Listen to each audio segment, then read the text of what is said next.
Então hoje nós trouxemos um outro tema franciscano, tem a ver com o título Paz e Bem. Não sei se vocês já ouviram falar que a saudação Paz e Bem é uma saudação que tem a ver com o movimento franciscano. Os franciscanos e as franciscanas, quando ouvem Paz e Bem, se identificam plenamente, identificam ali uma saudação utilizada por São Francisco naquela época. Mas qual a origem dessa tradição, dessa saudação? Porque nós sabemos que Jesus deixou uma saudação chamada que a paz esteja nesse lar, né? No Evangelho segundo São Lucas, quando os discípulos iriam visitar aquela cidade, aquela casa, pediam que eles saudassem a casa, os habitantes, com a saudação, a paz esteja neste lar, ou nesta casa. E ele falava isso também, não, Jesus nos ensinou, Jesus também, aí ele falava que Jesus tinha ensinado a ele que a gente deveria saudar uns aos outros, que o Senhor te dê a paz. Jesus tinha falado isso a Francisco, ele reportava, falava com as pessoas, o Senhor te dê a paz. Mas também tinha a saudação paz e bem, né? Que apesar de não ter vindo por ser proposto por Francisco, era uma saudação que existia naquela época, naquela redondeza, na Itália naquela época medieval, né? No século XI, no século XII, no século XIII, que viveu São Francisco. E ela era estudada, era falada em Roma, né? O Papa Inocêncio III fez uma preleção uma vez que São Francisco estava presente. Ele ouviu, né, a pregação da necessidade da paz e do bem na vida das pessoas, do cristão. São Rufino, que era o patrono da cidade de Assis, que a gente pode imaginar que São Francisco, sendo São Francisco de Assis patrono da Itália, a cidade de Assis tivesse como patrono São Francisco, mas não, é São Rufino, que é anterior a Francisco, né? Lá existe uma igreja de São Rufino, onde o São Francisco foi batizado, né? Então, dizem alguns historiadores que São Rufino falava, pregava a questão da paz e do bem. E era uma saudação que era corriqueira entre os cristãos, principalmente, né? Naquela época, a saudação paz e bem. E foi incorporada pelo movimento franciscano. Mas como é que era vivido isso? Por quê? Qual a importância da paz, da saudação paz e bem? Qual era o contexto à época? E ela vale a pena ser estimulada, revivenciada nos dias de hoje, a paz e o bem? Essa reflexão que nós viemos trazer para vocês hoje. Como vocês sabem, São Francisco ele teve, no início, ele sozinho, né? Ele deu Jesus, que segundo alguns era o seu mentor, né, que estava ali incentivando ele a descobrir os seus propósitos, sua missão de trazer uma renovação ao movimento cristão. À época, estava vivendo uma época diferenciada, né? Para a gente ter uma ideia, os cristãos estavam sendo enviados para a Palestina para guerrear e retomar as terras santas, Jerusalém, etc. Então existiam cruzadas e São Francisco até almejava participar de uma cruzada de libertação, quando ele sonhava ser um cavaleiro. Sonhava com castelos, armaduras, ser um grande cavaleiro com outros cavaleiros sob a sua administração, sob o seu mando. Então, naquela época era assim, o próprio cristianismo pegava na espada e ia para o vulcão social que já naquela época se chamava Palestina, né? Então, pode ser até algum paralelo com hoje em dia, a gente pode pensar, né? Mas eram os cristãos, aqueles representantes do Cristo, daquele que falava que você deveria amar os inimigos, orar por aqueles que vos perseguem e caluniam. E a sua igreja, que representava o Cristo, estava assim, deste modo, né? Então, até ele descobrir isso, que a missão dele era reconstruir a igreja de uma forma diferente, uma forma espiritual, levou um tempo. E ele estava sozinho. Então ele começou primeiramente a reformar a igreja que ele via. O que era? A igreja de São Damião. Estava ruindo, estava em ruínas. E quando Jesus falou por meio do crucifixo, estava ali orando junto ao crucifixo, o crucifixo de São Damião, que estava jogado, empoeirado lá no local, e ele colocou lá, limpou, né, e ficou lá uma pintura bizantina, está lá até hoje, na Catedral de Santa Clara. Ele olhou para aquilo ali e começou a orar, o que queres que eu faça, o que queres que eu faça, e o crucifixo falou com ele, olha, não está vendo que a minha igreja está em ruína? Faça alguma coisa, comece por aqui, né? Recupere a igreja. E ele começou a recuperar, literalmente.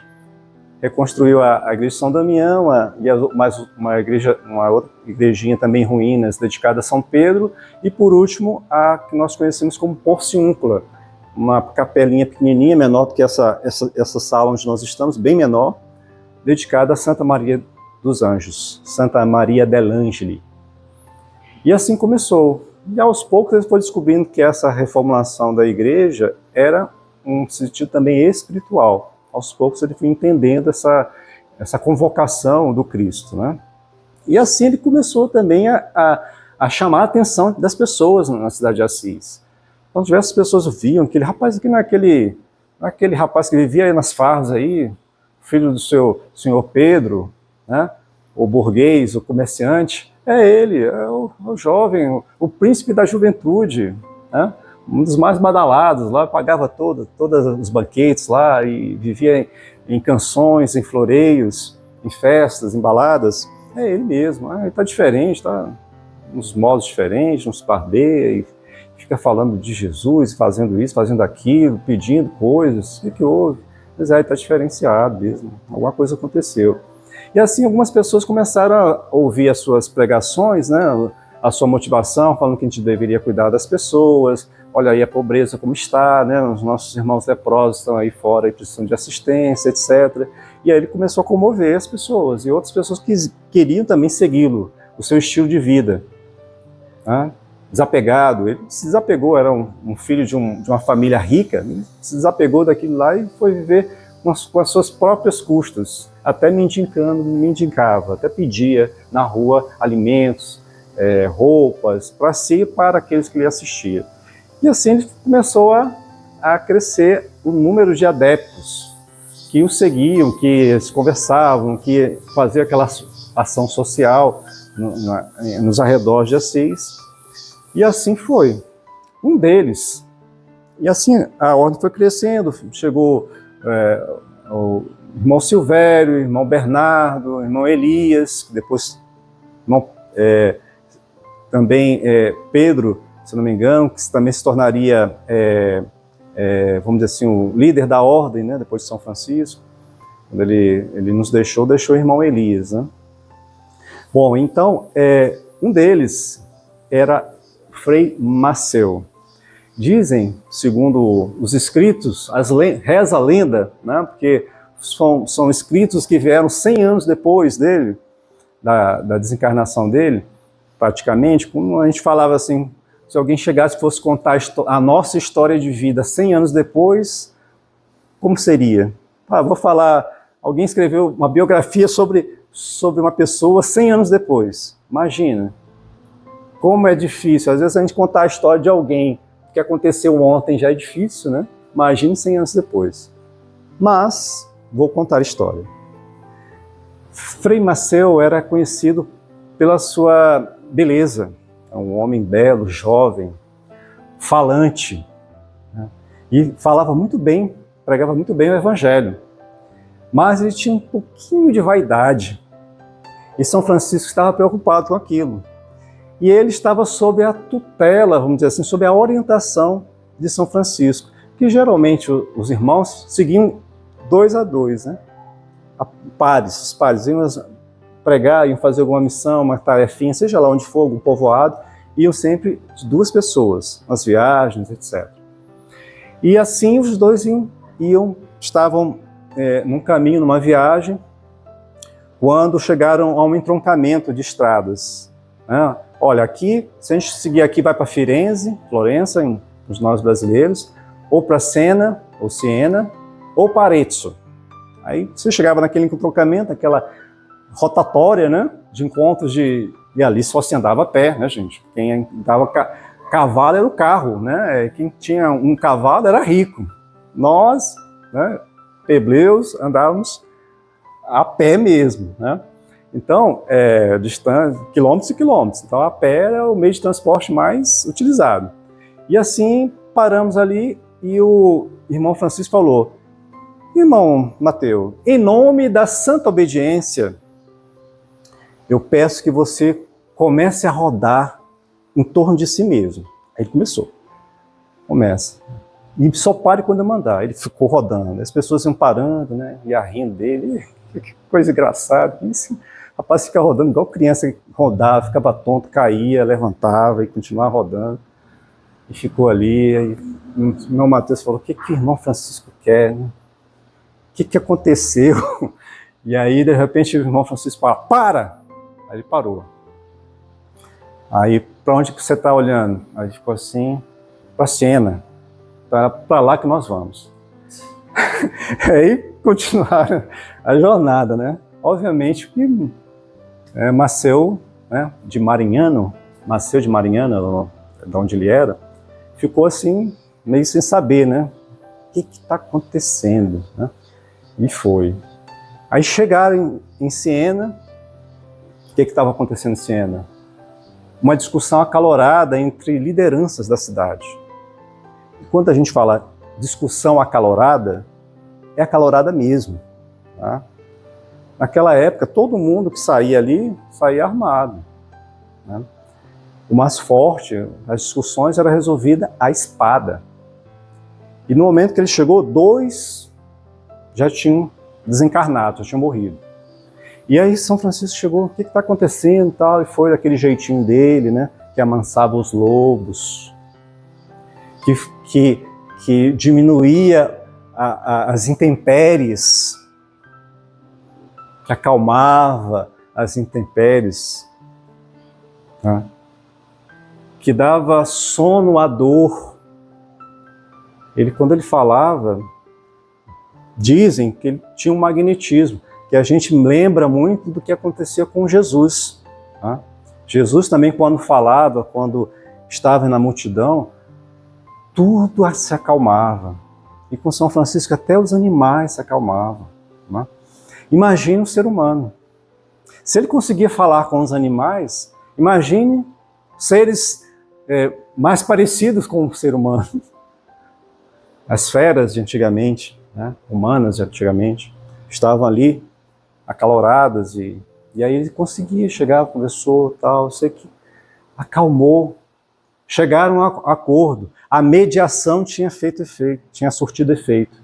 E assim todos ficavam assim maravilhados. E o bispo de Siena chamou, né, não, vamos lá para o meu palácio para comemorarmos. Aí levou São Francisco, irmão Maceu, lá e tal, aquelas, né? Comemorar mesmo, como se fazia antigamente, né? Como se fala comemorar, é comer, beber, etc. Tal. São Francisco lá, passando, ei, viva São Francisco, tá? Viva Francisco, irmão Francisco, não era santo naquela época, né? E aí tal, e Maceu observando aquilo, aí anoiteceu, todo mundo foi para os seus aposentos. Aí irmão Francisco chegou: ó, irmão, vamos rapidinho, era madrugada, vamos embora. Enquanto está todo mundo dormindo. Aí o irmão Maceu achou aquilo estranho, né? Mas que descortesia, né? Foi no caminho pensando, né? Mas que descortesia o irmão Francisco fez. Nós somos tão bem tratados, com educação, né? Um carinho pelo bispo. A gente deixa todo mundo lá e sai sem se despedir, sem dar um bom dia para todo mundo, né? Sem saudar, um cumprimento qualquer. Mas que deselegância. Aí também foi passando, mas puxa, também nós não sabíamos nem para onde íamos. E viemos parar aqui em Siena. Olha só, a gente chega aqui, está uma confusão. O irmão Francisco vai e começa a pregar, calma todo mundo fica pacífico, todo mundo, né? Fazem as pazes, entra em acordo. Mas também tá bom, pelo menos ele chegou lá e fez o bem, promoveu a paz. Aí ele falou, tudo bem, né? Acho que eles não vão ficar chateados, não. E aí, o irmão Francisco chegou e falou, olha, o seu primeiro pensamento não era nada agradável. A inspiração dele, não sei de onde vem. Mas o seu segundo é bem melhor. Eu gostei. Me deu muita alegria o seu segundo pensamento. Aí o irmão falou assim, é mesmo, irmão? Obrigado.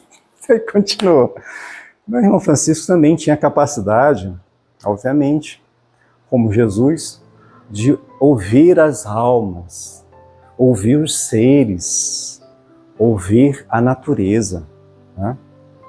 Tanto é que ele depois escreveu um texto, né, que nós cantamos aqui, um pouco antes de vocês adentrarem um recinto, chamado Cântico das Criaturas, o Cântico do Irmão Sol, né, onde ele sauda o Irmão Sol com seu esplendor, a lua, as estrelas, a natureza, né, irmã e mãe natureza, o Irmão Fogo, o qual ele quando ele via o Irmão Fogo, ele ficava assim, enternecido, e falava, olha, cuidado, não apague o Irmão Fogo, deixa o Irmão Fogo alumiar. Né?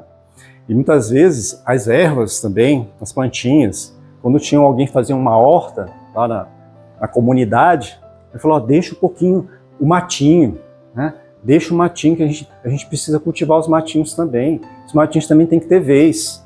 Né? As ervas daninhas também precisam viver. Então a gente pedia para deixar os canteirinhos lá, não tirar o matinho, para também dar oportunidade para os matinhos de saudar o Criador. Né? Então São Francisco tinha essas características, que eram o espelho da perfeição. Para nós, perfeitos, perfeito mesmo, em toda a sua plenitude, existe um chamado Jesus, ou existe um chamado Jesus. E São Francisco é aquele que depois de 1000 anos veio resplandecer, relembrar a figura do Cristo, de uma maneira ímpar. Muitos dentro do movimento católico dizem que ele é o Consolador, aquele Consolador prometido foi Francisco, porque ele trouxe uma renovação no movimento cristão que perdura até hoje. Então, se nós pudéssemos eleger consoladores no mundo, né, se nós tivéssemos esse título a dar a alguém ou algo além da doutrina espírita, São Francisco, talvez outros que estão por aí, que é bom que a luz esteja em todos os lugares. Né? A luz, o sol brilha para todos. Não está só nesta ou naquela filosofia ou religião ou na ciência, está em todos os lugares, para todo mundo ver. Então, a paz que Francisco tanto vivenciava e o bem que ele também exercia, mostra para nós um caminho, né? Mostra para nós uma necessidade, o qual Cristo já vinha nos dizer, né? Nas suas bem-aventuranças, lá naquele sermão que é um sermão mais cantado e declamado por toda a cristandade, o Sermão do Monte, o Sermão da Montanha, onde ele falava, bem-aventurados os mansos, porque eles herdarão a terra. Aí, mansos os pacíficos, os calmos, os tranquilos. E também, mais uma vez, mais para frente nas bem-aventuranças, no início do seu sermão, ele falava, bem-aventurados pacificadores. 2 vezes ele fala sobre a paz, né? Por quê? Porque eles serão chamados filhos do Altíssimo, filhos de Deus. Então Jesus já chamava a todos a necessidade da paz, da pacificação. E olha onde é que ele estava. Qual era a conjuntura social que Jesus estava? Né? Além de Jesus, mais 7 ou 8 Cristos foram crucificados. Nos diz a história, os historiadores. Cristo foi um deles. Depois dele ainda teve outros que se arvoraram de Messias. Até a época de 70, né? Onde não sobrou pedra sobre pedra. Jesus falava assim, passando por Jerusalém, ó Jerusalém, chorando. Né? Estive aqui e você não me reconheceu. Infelizmente. Chegará dias em que tuas paredes se deitarão. As pessoas dentro das paredes também se deitarão. Mas um dia você se reerguerá quando você me aceitar, me reconhecer. Né? Essa é uma das predições de Jesus. E Francisco veio relembrar Jesus. Então a paz que nós estamos tão... somos convidados há tantos séculos a buscar, né? E ainda ouviremos isso, paz, vamos nos pacificar, vamos nos entender, vamos dialogar, vamos aceitar o outro como o outro é. Isso vai demorar. A doutrina espírita nos diz que nosso plano, nosso planeta, é um planeta de provas e expiações. A gente prova daqui, prova dacolá, e às vezes se arrepende aqui, se arrepende acolá, expia, sofre. Olha, isso aqui não é bom, então vamos tentar outro caminho. Vamos tentar assim, vamos tentar assado, até a gente se pacificar. Até a gente se entender como pessoas e como seres dentro de uma relação social. Isso leva tempo. Os espíritos chegam a nos dizer que enquanto estivermos derramando o sangue de alguém por conta de violência, um estágio melhor, que eles chamam de regeneração, não se implantará. Enquanto isso estiver ocorrendo, nós estamos longe ainda. Né? Enquanto o sangue de um irmão ou irmã nosso estiver correndo por conta da violência, esse estágio melhorado ainda não está instalado entre nós. Temos que trabalhar. Né? E assim fica essa mensagem da paz e o bem. E Francisco foi, falava e pregava. Os cristãos, à época, que faziam as suas cruzadas de libertação das terras santas, como se tivesse sobrado alguma coisa depois que os romanos passaram por lá nos anos 70. A gente ouve, tem uma ruína aqui, um muro aqui. Acho que aqui era o muro aqui do templo aqui de Salomão. Realmente é. Bom, o que mais? Tem aquela pedra ali também que sobrou. Só isso. A ideia era, se os romanos, você pode ter seu Deus, você pode cultuar ter a sua cultura, você pode fazer a sua administração aí, beleza, mas pague os impostos.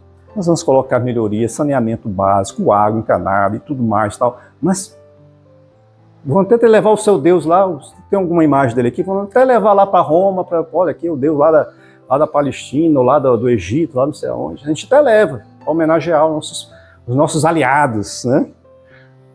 Mas não deu um golpe. E quando dava o golpe era isso que ocorria. Né? É derrubar tudo. Nem as construções, nem as pedras deveriam ficar de pé. Então São Francisco também viveu isso. Vamos lá, irmão Francisco, vamos para a cruzada? Vamos! Depois que ele tinha se convertido, né, ao cristianismo, vamos, desarmado, pregar o evangelho. Chegaram até uma cidade chamada Damieta. Vocês vão ouvir falar de Damieta, provavelmente. Fica perto de Rafa, fica perto de Gaza. Vocês vão ouvir falar de Damieta. É uma grande cidade portuária no Mediterrâneo, no Egito, uma população atualmente de 1.500.000 habitantes. Então, Damieta estava lá, sendo atacada pelos cruzados. E aí São Francisco chegou, tal. Tinha irmãos franciscanos presos, né, pelas forças lá do Islã, e até que ele foi e também conseguiu ser capturado, ele e um outro irmão, eu não recordo o nome que estava com ele, e eles foram levados lá para ter com o sultão, etc. Ele só sabia falar uma palavra em Egito lá, que é o correspondente a sultão, né? Sultão. Eu falei, o pastor só quer falar sultão, é igual aqueles outros malucos que tiveram aqui, vamos levar eles lá. Eles são bonzinhos, eles não têm arma, então vamos ver o que o sultão quer falar com ele. Ele falou, né? Dizem que tratou algumas coisas interessantes com o sultão, né? E depois ele, tanto é que ele teve um sucesso na sua na sua conversa, no seu diálogo, que ele ganhou salvo-conduto do sultão para visitar as terras santas, que estavam sob o domínio dos muçulmanos. Não, irmão, vou lhe dar, não vou poder me converter a isso que você está me falando, não. Mas o senhor pode ir lá visitar lá, se o senhor quer ir lá, pode ir lá, toma aqui, vai, leva os seus irmãos, vamos lá visitar Jerusalém. Ninguém vai mexer com o senhor, não. Né? E ele foi. E aí ele falou para os nossos irmãos lá, cruzados, né? Olha, não vão, não adianta, não tente. Estou sentindo que não vai dar certo. E os nossos irmãos, não, deixa esse mendicante para lá, vamos tentar. Aí realmente fracassaram. Ele já tinha saído, né? Foi embora, sabia que não ia dar certo e foi embora. Bom, nessa época era assim. A cidade de Assis, que hoje é pacífica, né? Vamos dizer assim, os seus muros chegam de pedra que foram levantados para proteger das cidades vizinhas, tem mais ou menos 1,5 m a 2 metros de pedra, assim, uns 8, 10 metros de altura. Ainda sobraram alguns resquícios grandes dos muros por lá, muros de pedra. São Francisco, inclusive, quando era jovem, adolescente, ajudou a construir. Existia uma disputa territorial entre a cidade de Assis e a vizinha, uns 10, 15 quilômetros, chamada Perúzia, para os italianos chamada de Perugia. E Perugia venceu. São Francisco, ou melhor, Francesco Bernardone, foi feito prisioneiro lá, soube o que é viver numa disputa pelas armas. Quão doloroso isso é para as pessoas, para a comunidade, ficar 1 ano preso, mal, adoeceu, obviamente saiu de lá a preço de ouro, né? Preço de ouro, voltou, ele era rico, né? A família, e um dos sobreviventes. Então ele sabia como era viver longe da paz e do bem. A paz que nós estamos buscando. Todo mundo quer paz. Mas o que é paz? Aqui nós começamos o nosso bate-papo. Tinha uma roçadeira tocando aqui do lado, não tinha? Vocês ouviram? Lembra? Tocando aqui. A gente quase não conseguia falar e o outro não conseguia ouvir quem estava uns 5, 6 metros ali adiante. Aquilo tirou a nossa paz do ouvido, tirou. Minha paz íntima? Não. A gente não ficou chateado.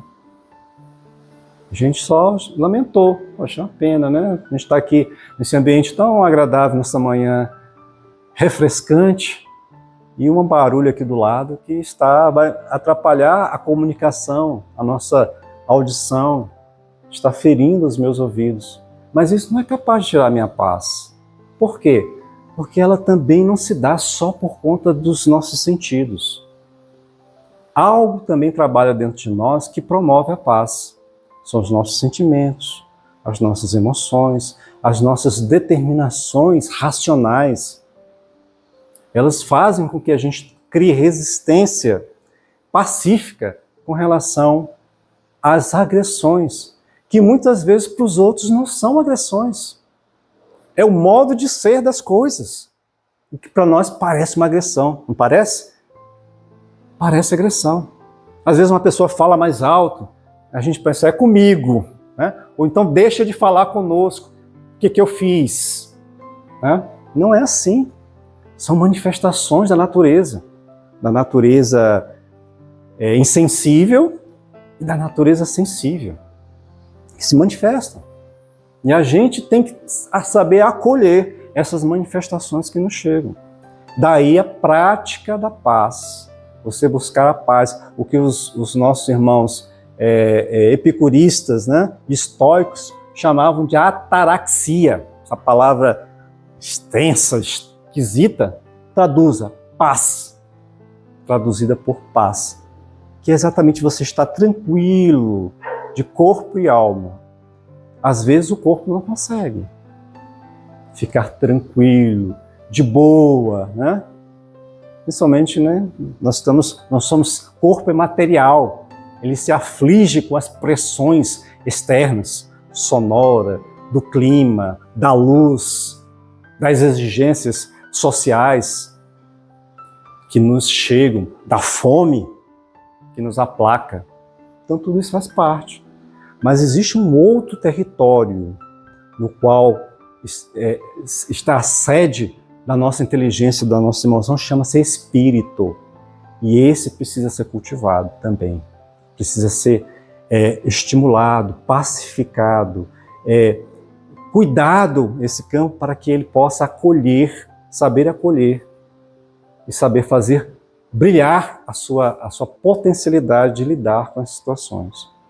E isso fazia muito bem, nos ensinava muito bem os estoicos e os epicuristas. Falavam que não é só a questão de estar com os prazeres atendidos, não é só estar sem dor, principalmente os estoicos. Você também precisa, independentemente de estar passando por apertos materiais e sociais, você precisa conservar o seu ser moral. O seu ser moral deve ser preservado. E você tem condição de viver bem, apesar de estar vivendo muitas vezes no tumulto, no barulho, e você manter-se imperturbável, né? Então a imperturbabilidade chama-se ataraxias, chama-se também, nova tradução que Jesus nos trouxe, Francisco reviveu, a paz. A paz. Mas ela não basta só essa paz interior. Ela também precisa se manifestar fora, não é? Eu estou bem, estou pacífico aqui, está tudo bem, está tudo maravilhoso. Não, e o mundo? Tem alguma coisa para cuidar no mundo? Será que eu posso agir no mundo? Ou eu fui feito só para cuidar do meu campo íntimo, do meu campo espiritual e salvar a minha alma, e o mundo aí, como é que fica? Aí a gente pensa, por que a gente está aqui? Francisco perguntava, e os cristãos perguntam muito, né? Também baseados nessa passagem da vida de São Francisco. De vez em quando chegam essas palavras no meu ouvido, eu lembro de Francisco. O que queres que eu faça? De vez em quando alguém chega para mim e fala assim, olha, Francisco está falando aí. Francisco novamente está falando pela boca dessa senhora, desse senhor. O que queres que eu faça? Foi exatamente isso que Francisco perguntou. O que queres que eu faça, Senhor? Você prefere servir quem? O vassalo ou o Senhor? O Senhor, então volta para Assis. Aí ele começou a descobrir o que tinha que fazer. Então tem que fazer alguma coisa no mundo. Não basta me isolar e subir lá a montanha, ficar contemplando o céu, Deus no céu, que maravilha, que paz. Não. Essa paz é pequena, é uma paz menor. Uma paz boa? Sim, precisamos. Paz, conversar tranquilamente. Né? Mas não é só isso. Porque é necessário que toda a natureza caminhe em direção à paz, à pacificação, à harmonização, à justiça, que haja entendimento. Porque não adianta só cuidar da minha casa, do meu corpo, etc., das minhas emoções, enquanto todo mundo está se destrambelhando por aí. Preciso nós falar, olha, esse remédio serve para mim. Quem sabe não sirva para você também. Talvez seja um momento. Por que Jesus veio para cá? Podia ter ficado lá. Por que Francisco reencarnou? Para que nós reencarnamos? É só para cuidar da minha beleza espiritual? Individual? Não. É para nós vivermos o sonho coletivo do paraíso, do céu na terra. E isso vai se fazer com todos caminhando nessa direção, independente da sua religião, da sua proposta filosófica de viver, dos seus propósitos, mas eles devem buscar o bem comum. E é essa proposta do paz e bem que São Francisco veio nos ensinar. Só para encerrar, nós tínhamos uma proposta que Cristo falou o seguinte, que a luz ela deve ser colocada para iluminar, tem que ficar acima, porque a luz ela espanta a escuridão, né? Ela dá discernimento, aponta onde nós estamos, o que a gente pode, onde está e o que está ao nosso redor para nós podermos agir. Então nós somos luz no mundo, Jesus falava, e a nossa luz deve brilhar, né? A proposta do Cristo. Martin Luther King fez uma releitura disso. E aí eu deixo para vocês que a escuridão ela não consegue eliminar a escuridão. Quem faz isso é a luz, não é? O ódio, ele não consegue eliminar o ódio. Quem faz isso é o amor. É o amor que elimina o ódio, não é o ódio. Então, com esses pensamentos, com paz e bem de São Francisco, desejo tudo de bom a todos. Muita paz a todos. E bem.